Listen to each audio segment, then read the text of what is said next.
Odam 40 dan oshgan vaqtda shuni his qildiki, siz uchun eng tasalli bo'la oladigan odam yoki sizning farzandingiz yoki sizning ayolingiz yoki urug' tuqqaningiz emas, dal sizning yo dadingiz yo opangiz bo'lib qoldi ekan.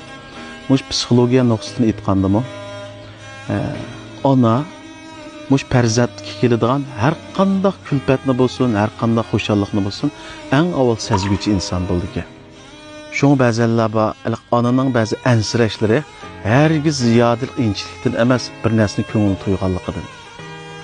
Har qanday bir xiyim xatar yoki xafalık yoki xushallik kelishdan ilgari onaga signal berdi ekan. Şoňa ona bilan yarim soat bir paranglashishning o'zimi eng dаңlıq psixologiya yetakchisi bilan 3 qitim paranglashganning arduqi chiqdi ekan.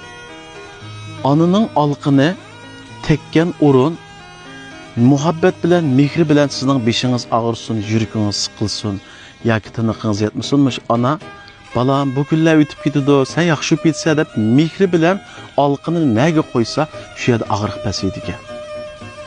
Shuna onasi bab mezgil ichida mush haqiqatlarni bilib yetish bek tas bo'ldi ekan. Shuna insonga nisbatan 40 odamning haqiqiy aql to'shadigan yishi deb qaraldi ekan. Bizda mana 40 degan son bor. 40 kecha kunduz to'y qilibdi, undan keyin 40 suyini quyibdi degandek.